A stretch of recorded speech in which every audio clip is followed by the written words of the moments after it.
bombers. They were trying to bomb their airfield, and they were trying to protect it. And then he had shot down one bomber and was working on moving over to shoot at a second one when as many as 60 Zeros pounced on him from above. And then he tangled with a Zero and got behind him and shot the Zero down. And then his engine started to overheat, and that's when he dove down and landed by the river. So this plane has a documented, history, 2 confirmed kills. It's interesting. So his two kills were the same mission, the same combat. Yeah, from what I understand, he same mission. Exactly. Wow. And he had several probables after that. He did not become an ace, but this was September 1943 during that battle, to protect their airfield.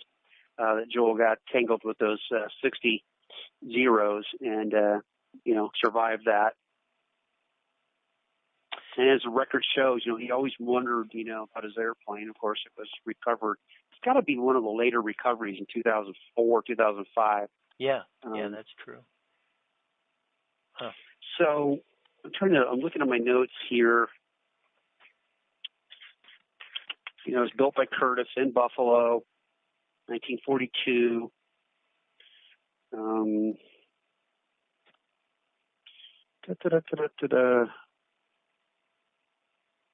So I've owned the plane for almost 3.5 years. Let me ask you. I'm sorry. I just thought of a question. No, go. Do you happen to know, did Mike Spaulding have a P-40 already started when they acquired the wreckage of this airplane, or was the wreckage recovery the seed that from which they built the plane around? Yeah, I can't answer that. I know in his museum, and he gave me a front cowling off of another P-40, which I've saved with some original paint on it, which is really cool. Yeah. And then, the wreckage also had the landing gear. And, I brought all the wreckage that wasn't used, rebuilding my plane back, and I have that. Oh, that's awesome. I have it stored. Yeah, and I'll show that to you. And, it's pretty rough shape, but I thought that was important, that there would never be a question, that this is the real plane. And like you said, like Glacier Gow or most of these planes pulled out of a lake or whatever, you're going to, rebuild 97% of that airplane. Yeah, true. And there's no serial number. Well, I don't want to get into all that. It's not like a car where you've got a stamp on a frame and stamp here's. I mean, you have an identity tag, and obviously in the war, sometimes these planes only flew a few hours before engine changes. If you bust the emergency war power wire, which I don't know if everyone knows about, you actually stretch the head bolts in the engine, and the plane immediately upon arrival back to the airfield the engine has to be pulled and another engine put in. But, you were encouraged if Zero was on your tail to go ahead and bust that wire and go ahead and get that extra, couple hundred, RPM and crank up your manifold pressure and get the hell out of there if you can. Yeah. Well, that makes sense. So how did the radiator test on the second radiator go today? Yeah, Bill and I talked right before I called you, and he said, John, I'm exhausted. I'm going to go to bed, set my alarm at 4 a.m., and I'm going to go over to my shop, and then it takes me about 3 to 4 hours. I'm going to go and do that in the morning between 4 and 9 o'clock, and then I'll pack back over there tomorrow afternoon, and we'll do a pressure test, and then we'll start putting the plane back together.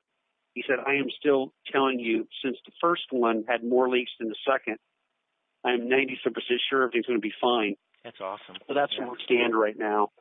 We'll probably this winter pull them out. I don't think I went this in the article, but we'll probably pull them out and then have them rebuilt, by the shop in California and put them back in, when it's really bad weather here and it's zero outside. I don't want to be flying a P-40. Yeah. So this plane doesn't have an electric prop. It's why it's an experimental when it flew as a real, fighter in a war. The change in the fact that they didn't have or want to go spend $150,000 what it costs off electric prop.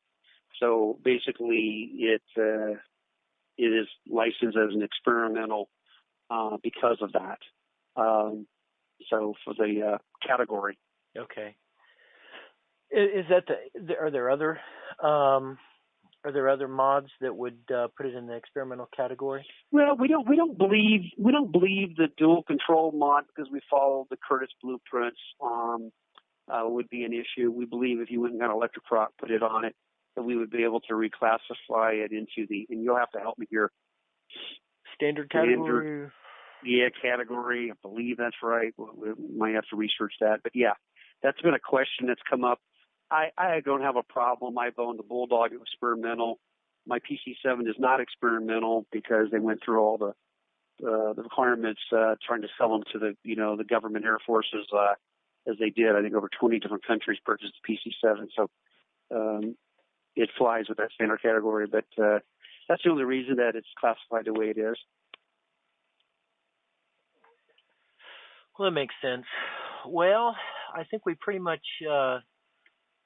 laid a good foundation, and we can type up the transcripts from this conversation, and then whatever. Yeah, if you don't mind, did I tell you that old joke? This isn't going to go in the article, but the senator gets off the plane, and the guy's interviewing him, and he says, "Senator, welcome to wherever city you're at." Oh, great, thank you. And he said, "Hey, did you know that we have strip bars here?" And he goes, "You have strip bars here?" Then later in the news, it's like, "Senator so-and-so showed up today. He had an interesting question." There's a senator, he says, "Do you have strip bars here?" That's exactly how it would happen if it was a Republican. That's exactly how they would report it, right? Yeah. So I would love to see the article go to print. We don't want to piss the State Department or Customs or ATF off for sure. Oh, yeah. They're kind of my boss. Absolutely. Well, we'll want you to help us fact check, so yeah. Not a problem. So some fun numbers. There's over 250 P-51s, to my understanding, in the world, and there's no more than probably 110 or 25 P-40s. So there's about half, and there's a lot less than that flying. I think there is at any given time 150 or so P-51s flying, and at any time there's only about 30-ish P-40s flying.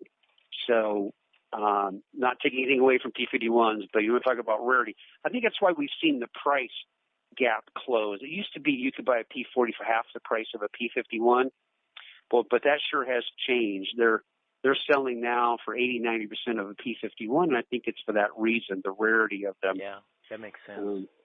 Yeah, and plus if you want to go do a project plane, you're going to wait 5 years, you're going to spend $2 million. So I'm really happy about the plane when I did. Well, I'm excited to see it. So, and if things, on radiator number 2 don't work out, the airfare, I believe now, I'll have to call the airline, but I believe that the airfare that I bought, I can cancel my flight or have a credit. I think we're good, my friend. I'm just going to confirm it tomorrow, but I think we're good. Bill's been doing this with me a long time, and if he thought it was a risky thing, he would say, tell the guys, let's regroup. But he's like, John, I'm doing the same thing the second radiator I did the first one, and it pressure tested fine. So there's less issues with the second radiator. So I'm feeling pretty good about this. He said, we still need to put it in the plane and fire it up, but he's like, there's no reason it shouldn't be fine. So that's as soon as I know something tomorrow afternoon, I'll get back to you. But that's where we stand, and this is going to be good. And Mike Burke's going to bring his girlfriend in, and excellent. This is a nice little air show here. Some aerobatics and some cool planes, cool cars. Did he happen to mention when he's going home? Yeah, I think what he'll do is go home Sunday. Okay.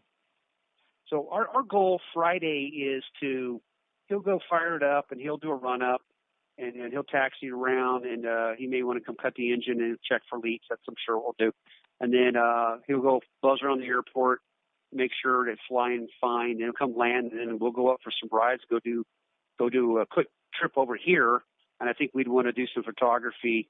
You never know what weather's going to be like the next day. So Friday morning, Friday noon, we're flying. We're going to get over here. We'll transition over Buckley. So he's only got like 5 to 7 minutes in the air.